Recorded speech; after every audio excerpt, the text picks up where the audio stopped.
नमस्कार श्रोते हो, दीपक रेगे कथाकथन चॅनलवर तुम्हा सगळ्यांचं मनापासून स्वागत. श्रोते हो, आज तुम्ही ऐकणार आहात विजय कापडी सरांच्या 2 in 1 या कथासंग्रहातली कथा. पण तत्पूर्वी तुम्ही जर आत्ता चॅनलवर पहिल्यांदा आला असाल किंवा अजूनपर्यंत चॅनल सबस्क्राईब केलेलं नसेल तर प्लीज चॅनल सबस्क्राईब करा, ही एकच नम्र विनंती. ऐकूया विजय कापडी सरांच्या 2 in 1 या कथासंग्रहातली कथा, पेलमेट आलं पण घर गेलं. सकाळी 11:15 वाजता रामराव धारवाडकरांच्या सेक्शन मधला फोन ट्रिंगला. रामरावांनी त्रासिक चेहरा करून त्या फोनकडे बघितलं. सकाळी सकाळी कोण बोंबलतोय बुवा, असं स्वतःशी पुटपुटत आणि कपाळाला 1760 आठ्या घालत धारवाडकरांनी फोन उचलला आणि क्षीण सुरात म्हणाले, मी रामराव धारवाडकर. धारवाडकर, तुम्ही जसे आहात तसे धावत धावत वरती या एस्टॅब्लिशमेंट मध्ये. अहो, तुम्हाला एक आनंदाची बातमी द्यायची आहे. आनंदाची बातमी? कसली आनंदाची बातमी? धारवाडकरांनी रडक्या सुरात विचारलं. अहो, ऑफिसच्या क्वार्टर्स मध्ये जागा मिळवण्यासाठी अर्ज केला होतात ना तुम्ही?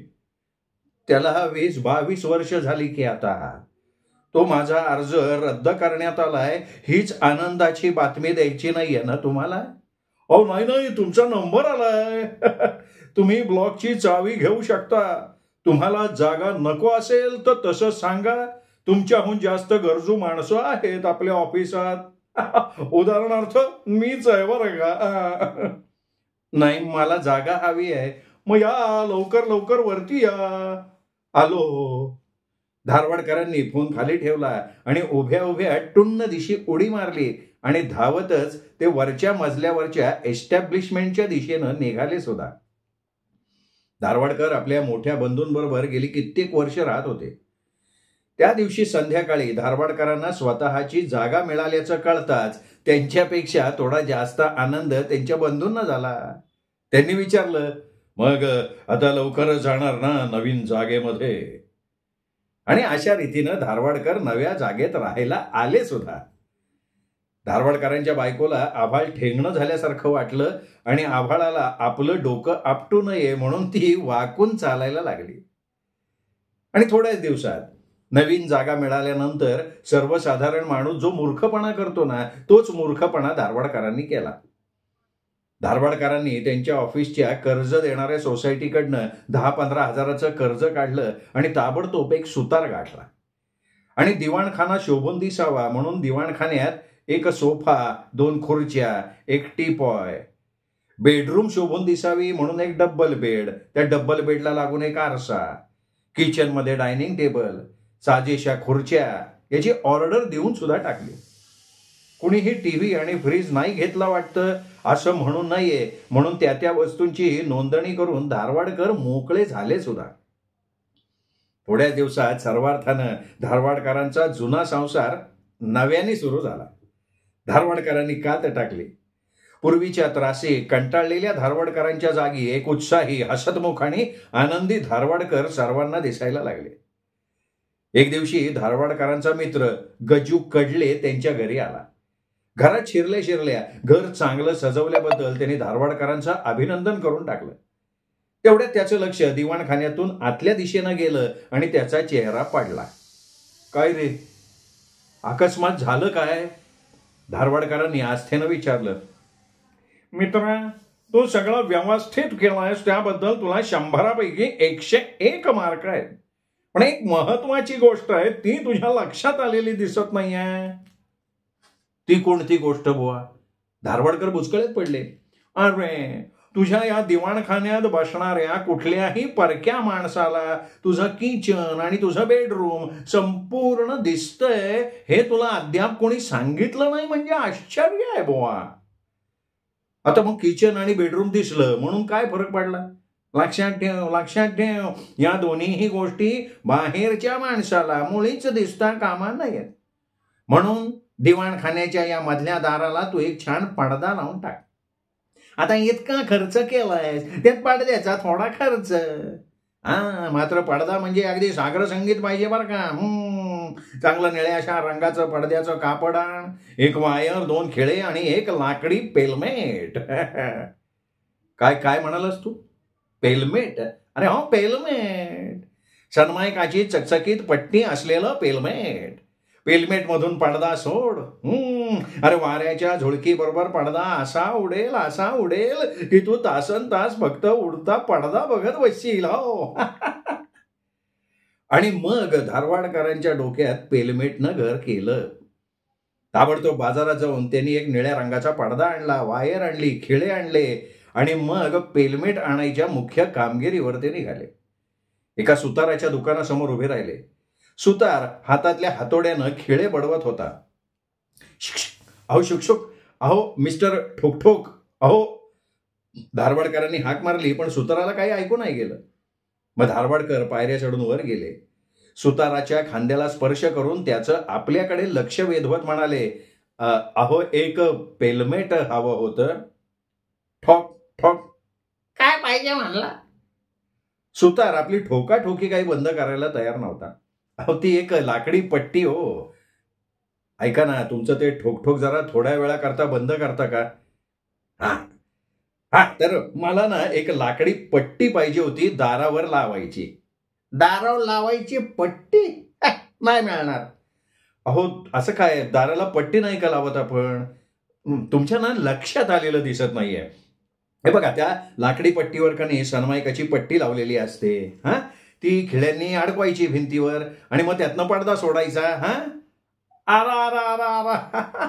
म्हणजे तुम्हाला पेलमेट हवंय असं साध्या शब्दात सांगा की राव. हा तेच ते, पेलमेट हवंय मला. काय झालं, मला वाटलं तुम्हाला तो इंग्रजी शब्द माहिती नसेल म्हणून मी जरा थोडंसं वर्णन करून सांगितलं तुम्हाला. नाही, तेवढं इंग्रजी येतं आम्हाला. बोला, किती पेलमेट पाहिजे? तयार आहे का एखादं?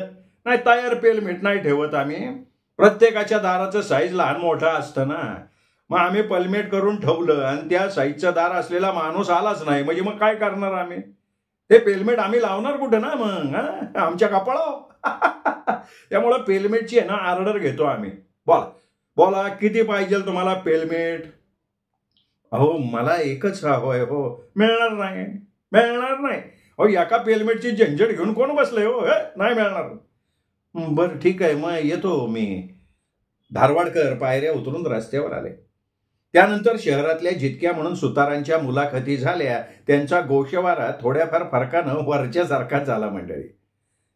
धारवाडकर दमून घरी आले तेव्हा त्यांच्या बायकोनं विचारलं, आणलं का पेलमेट? नाही आणलं. अहो मी स्वयंपाक सुद्धा केलेला नाही अजून. म्हटलं तुम्ही पेलमेट लावून त्यातनं पडदा सोडलात ना की मग पडदा बाजूला करून किचनमध्ये जावं आणि स्वयंपाकाला लागावं. शहाणीच आहेस तू. अगं एकच पेलमेट करून द्यायला कोणी तयारच नाही आहे. ईश्य, मग एक करत नसतील तर 2 घ्या ना करून. एक दारावर लावायचं आणि मग दुसरं कोणाच्या टाळक्यावर लावूयात, तुझ्या का माझ्या? उगाच वैतागता कशाला तुम्ही?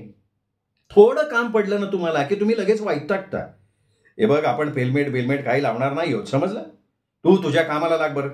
पेलमेटचा विषय डोक्यातनं काढून टाक आता. पण खुद्द धारवाडकरांच्या डोक्यातनं मात्र ते पेलमेट काही गेलं नाही. 4-2 दिवस असेच गेल्यानंतर एका संध्याकाळी ऑफिसमधनं घरी परतत असताना एका गल्लीतनं येणारा ठोकठोकचा आवाज त्यांच्या कानानं नेमका पकडला. धारवाडकर ताबडतोब त्या दिशेनं गेले आणि तिथल्या सुताराच्या खांद्यावर हात ठेवत केविलवाण्या सुरात म्हणाले, मला एकच पेलमेट करून हवंय, मिळेल का हो? कसं आहे ना, पेलमेटची ऑर्डर द्यावी लागेल. 3 दिवसात पेलमेट तयार करून देईल बघा मी.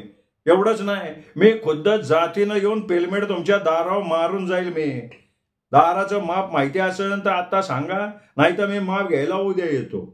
फुटाला 18 रुपये पडतील. भावात कमी जास्त होणार नाही, लक्षात ठेवा. सुतारानं धडाधड आपल्या संवादाची गाडी हाणली. हे बघा, दार 36 इंच रुंद आहे. दोन्ही बाजूला 1.5 इंच जागा सोडली तर मला वाटतं 39 इंचाचं पेलमेट मला हवंय. 39 इंच म्हणजे 3.25 फूट. 3 फुटाचे 18-54 रुपये आणि 5 फुटाचे 4.5 मिळून मग 58 रुपये पडतील. चालेल का? हो चालेल की. ऍडव्हान्स द्या 10 रुपये.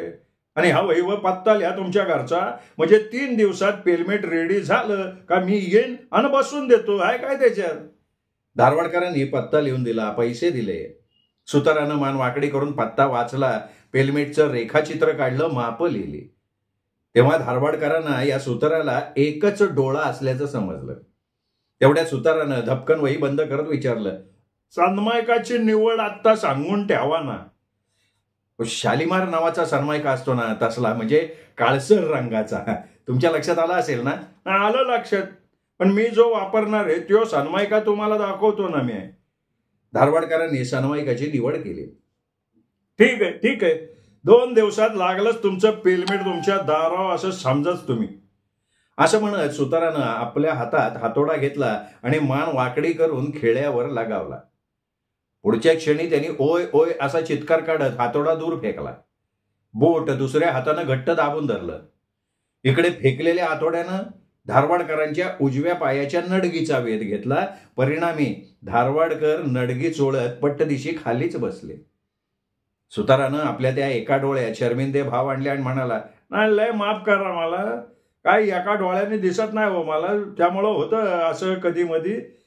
लय लागलं नाही ना राव तुम्हाला. नाही, फार नाही लागलेलं. धारवाडकर कसे बसे उभे राहत म्हणाले. मग हरकत नाही काय. अरे इथं काहीच नाही तुम्हाला सांगतो. अहो गेल्या आठवड्यात माझा हातोडा एकाच्या कपाळावरच आदळला बरं का. नाही असू देते. तुमचं पेलमेट तयार झालं का मी लगे येणार तुमच्याकडे घेऊन ते. आणि मग मान वाकडी करून सुतारानं हातोड्याला हात घातला. त्याबरोबर घाईघाईनं धारवाडकर तिथं लांब पळाले. किंचित लंगडत लंगडत घरी येऊन पोचले. अगं, पेलमेटची ऑर्डर घेतली बरं का सुतारानं. आल्या आल्या धारवाडकरांनी ती गोड बातमी आपल्या बायकोच्या कानावर घालून टाकली. बरं झालं बाई, मोठी चिंता मिटली माझी. हुश्य करून कोचावर कोसळत धारवाडकरांची बायको उद्गारली. अगं, त्या सुताराला ना एकच डोळा आहे. एक तरी आहे ना, नाही तर तुम्हाला संपूर्ण आंधळा सुतार भेटायचा. अगं पण त्याच्या डोळ्याशी आपल्याला काय करायचंय. आपल्याला कसं आहे, आपलं पेलमेट तयार झाल्याची कारण. एक काम कर ना, जरा तेलाची वाटी आणतेस का ग. तेलाची वाटी? अगं बाई ती कशाला. नडगीवर हातोडी मारली ग त्या एका क्षण.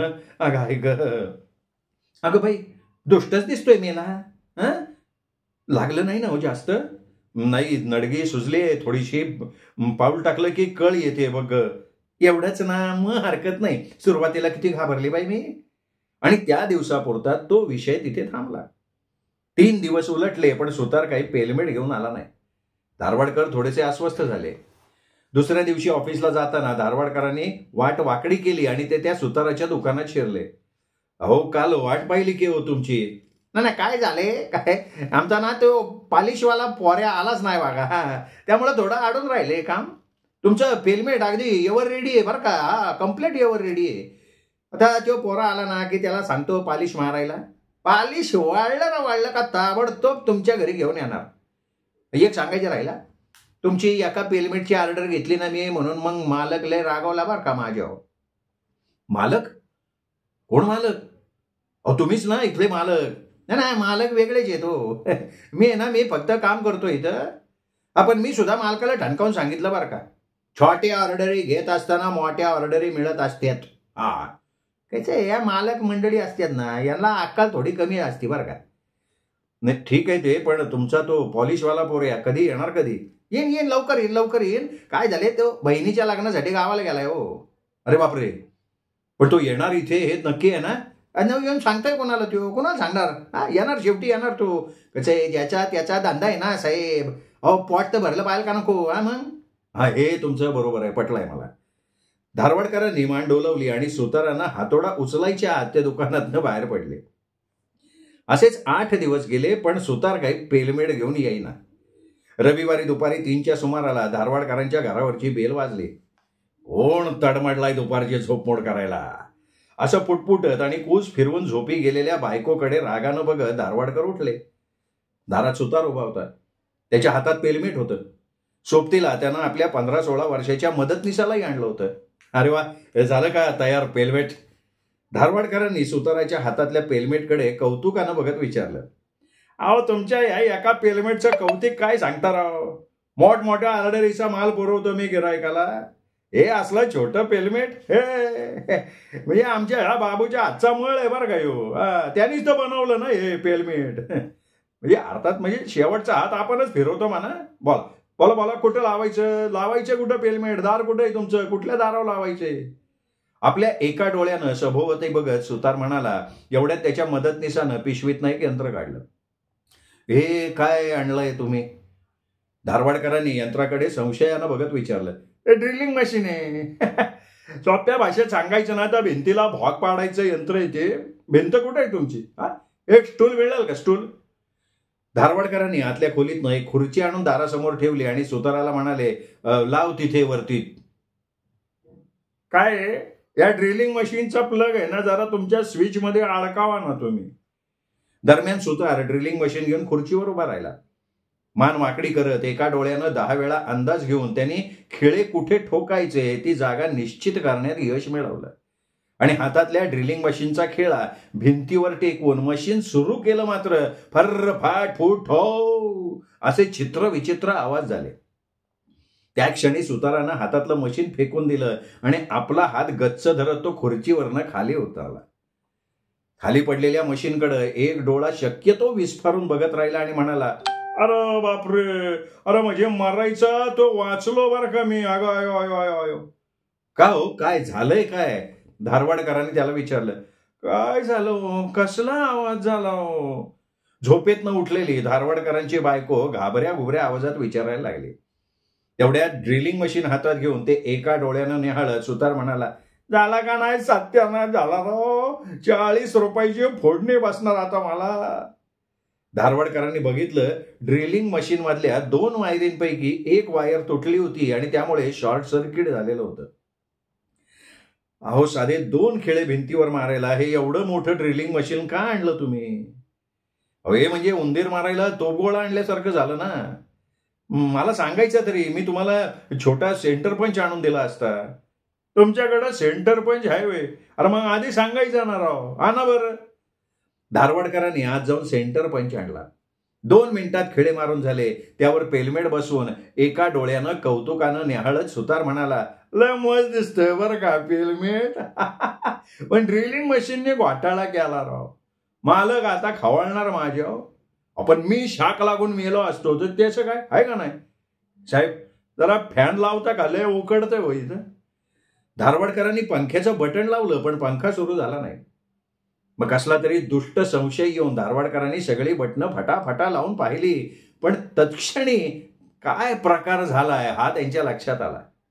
फ्यूज गेला होता. आता इलेक्ट्रिशियनच्या मागे धावावं लागणार होतं.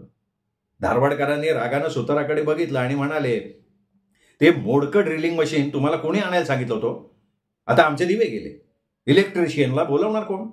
त्याच्या दुरुस्तीचा खर्च कोण करणार आहे? नाही, माफ करा साहेब, काय असं पूर्वी कधी झालं नाही ना. काय तुमचं नुकसान झालं तसं माझं बी नुकसान झालंच ना साहेब. अहो, शिवाय मला मालकाची बोलणी खायला लागणार ती वेगळी आहे ना, आहे का नाही? तुम्हाला नाही बोलणी खायला लागणार राव कोणाची. आपण एक लक्षात घ्या, एवढं समजा झालं तरी पेलमेड कसं पद्धतशीर लावलं आहे का नाही? आता आमचे राहिलेले पैसे द्या, आम्हाला मोकळा करा. धारवाडकर पैसे आणायला आत गेले तेव्हा त्यांच्या मागं तरा तरा चालत बायको आली आणि हलक्या आवाजात कुरबुरली, सगळे पैसे कशाला देताय? इलेक्ट्रिशियनचे 5 रुपये कमी करा त्यातनं. ते नुकसान आपण कशाला भरायचं? ते बिघडलेलं तसलं डोंबलाचं मशीन त्याला कोणी आणायला सांगितलं होतं इथं? जाऊ दे ग, बिचारायचं नुकसान झालंय. शिवाय मालक त्याच्यावर खेक असणारच आहे. शिवाय याआधी एकाच पेलमेटची ऑर्डर घेतली म्हणून मालक त्याच्यावर रागावला होताच. आता पुन्हा त्याचे 5 रुपये कापायचे म्हणजे त्याच्या मनाला किती वेदना होतील. बघ, आपण असं करू, इलेक्ट्रिशियनला निरोप पाठवायचं काम त्याला करायला सांगू. करा, कसं तुमच्या मनात येईल ना तसं तुम्ही करा. बायको धुसपुसून का होईना पण म्हणाली. धारवाडकरांनी सुताराच्या हातावर पैसे ठेवले आणि म्हणाले, हे बघा, तुमच्या हलगर्जीपणामुळे आमचे दिवे गेलेत. हा आमचा पत्ता घ्या. तुमच्या जवळपासच्या इलेक्ट्रिशियनला ताबडतोब गाठा. म्हणावं ताबडतोब निघ, नाहीतर आजचा रविवारचा टीव्हीवरचा आमचा सिनेमा बुडणार आहे. नाही लगेच सांगतो साहेब. का साहेब, आज कुठला सिनेमा आहे म्हणला? टीव्ही काय शिना के बुबला बू नावाचा सिनेमा आहे. हे नाव ऐकल्यावर सुतारानं चेहरा कसनुसा केला आणि म्हणाला, ए असल्या टायटलचे सिनेमा बी टीव्हीवर दाखवत येतोय. तुम्ही आठवणीने इलेक्ट्रिशियनला पाठवावं. आणि मग सुतार आपल्या मदतनीसासह निघून गेला. धारवाडकरांनी मग बाजूची खुर्ची ओढली. खुर्चीवर बसून ते एकटक पेलमेटकडे बघायला लागले. शेवटी एकदाचं भिंतीवर पेलमेट चढलं. या सुखद विचाराचं समाधान त्यांच्या चेहऱ्यावर झळकायला लागलं. दरम्यान संध्याकाळ झाली, पण इलेक्ट्रिशियन काही आलाच नाही. धारवाडकरांचा शिनशिनाकी बुबलाबू बुडाला की हो. एवढंच नाही तर ती सगळी रात्र धारवाडकरांना अंधारात काढावी लागली. दुसऱ्या दिवशी त्यांनी स्वतः जातीने इलेक्ट्रिशियनला पकडून आणला. त्यानं जळलेली तार बदलली, दिवे लावले आणि 6 रुपये घेऊन गेला. दिव्याच्या प्रकाशात धारवाडकर पेलमेट निहाळायला लागले. एवढ्यात त्यांना कसला तरी संशय आला. खुर्चीवर उभं राहून त्यांनी पेलमेटवरनं हात फिरवला आणि त्यांची खात्री पटली. पेलमेटवरची सनमायकाची पट्टी फुटलेली होती. दिव्याच्या प्रकाशात ती स्पष्ट दिसतही होती. धारवाडकरांनी बायकोच्या कानावरती बातमी घालताच ती संतापून म्हणाली, जळलं मेलं ते लक्षण. तो मेला शुक्राचार्य बरा भेटला तुम्हाला. शहरात काही दुसरे सुतार नव्हते? ते काही नाही, लक्षात घे, आत्ताच्या आत्ता जातो हे फुटकं पेलमेट त्याच्या डोक्यावरच आणतो. संतापानं थैथया नाचत धारवाडकर म्हणाले. पेलमेट घेऊन ते ताबडतोब सुताराकडे गेले. रागा रागानं म्हणाले, काय आम्हाला काय शेंडी लावता का तुम्ही? काय झालं? या पेलमेटची सैनामाकाची पट्टी फुटकी आहे. एक सुस्कारा टाकून सुतार पुढे सांगायला लागला, काय झालं त्याचं? ते पेलमेट आहे ना, आमच्या बाबूने बनवलं. नवीनच येतो या कामात. खिळे मारताना त्याने आहे ना नीट सावधगिरी बाळगलीच नाही ना. मग परिणाम काय झाला तर सन्मायकाची पट्टी फुटली. लय रागवलो बरं का त्याच्यावर. पण आता मला सांगा, तो लगे रडायलाच लागला. मग काय करणार हो मी तरी? घ्या की थोडं चालून घ्या ना साहेब. मुळीच चालून घेणार नाही मी. पेलमेटचे 58 आणि फ्यूज रिपेअरिंगचे 6 रुपये मिळून 64 रुपये खर्च झालेत माझे. मला नकोय ते फुटकं पेलमेट. नाही, चूक झाली ना, चूक झाली, कबूल करतोय ना, माझ्या हातनं चूक झाली. तुम्ही एक काम करा, तुम्ही पेलमेट इथंच ठेवून घरी जा. मी मालकाला विचारतो, सनमायकाची पट्टी बदलून देतो. मग ते झालं का नाही? नाही, पण तुम्ही देणार कधी ते? लवकर देतो, लवकर. काय हे ड्रिलिंग मशीनचे 45 रुपये भरावे लागणार म्हणून मालक आधी चिडलाय. तो शांत झाला ना का मग मी हा विषय काढतो. मी घेऊन येतो, मीच बसवून देतो. ठीक आहे, पण जरा लवकर होऊ दे. आणि एक लक्षात ठेवा, तुमचं ते ड्रिलिंग मशीन मात्र येताना आणू नका. त्यानंतर आठवडा उलटला, पण सुतार काही आला नाही. वाट बघून कंटाळल्यावर धारवाडकर स्वतः दुकानात गेले. सुताराला रागानं म्हणाले, किती वाट बघायची तुमची? पेलमेट घेऊन का नाही आला तुम्ही? काय झाले? मालक थोडा शांत झालाय बरं का. पण सनमायकाची पट्टी बदलून द्यायची म्हणल्यावर पुन्हा खर्च येणार म्हणून लय जाम चिडला होतो. मग आता काय करायचंय? तुम्ही जरा बोलता का मालकाशी? ठीक आहे, कुठे तुझा मालक? नाही, आता नाही, तो उद्या परवा भेटन मालक. 2 दिवसानंतर धारवाडकरांनी मालकाची भेट घेतली. पेलमेटचा विषय निघताच मालकाचा चेहरा रागीट दिसायला लागला. मालक किंचाळून म्हणाला, बघा, ते पेलमेट मी रस्त्यावर फेकून देईन. आधीच त्या मूर्ख, अक्कलशून्य, हरामखोर गाढवानं एकाच पेलमेटची ऑर्डर घेऊन माझं नुकसान केलेलं आहे. त्या ड्रिलिंग मशीन मोडलाय, त्याच्या दुरुस्तीची फोडणी लावली आहे. आता सनमायकाची नवी पट्टी बसवायची आहे. म्हणजे या व्यवहारात शेवटी माझ्या हातात भिकेची थाळीच द्यायचा विचार दिसतोय. तुमचं ते ठीक आहे हो, पण मग मी काय करायचंय हे तुम्ही त्याच्याबरोबर बोला आणि ठरवा. पेलमेट बद्दल मी तुमच्याशी एक शब्द बोलायला तयार नाही आहे. पेलमेटचे पैसे तुम्ही त्याच्याकडनं वसूल केलेत तर मला जास्त आवडणार आहे ते. हो. धारवाडकर काय समजायचंय ते समजले. दुसऱ्या दिवशी सकाळी दुकानात मालक नसताना त्यांनी सुताराची गाठ घेतली आणि म्हणाले, हे बघ, तुझा मालक 1 नंबरचा बदमाश दिसतोय. नुकसानीचे पैसे तुझ्याकडनं वसूल करायला त्यांनी मला सांगितलेत. हवे ऐकल्याबरोबर सुताराचे ते एका डोळ्यात अश्रू जमा झाले.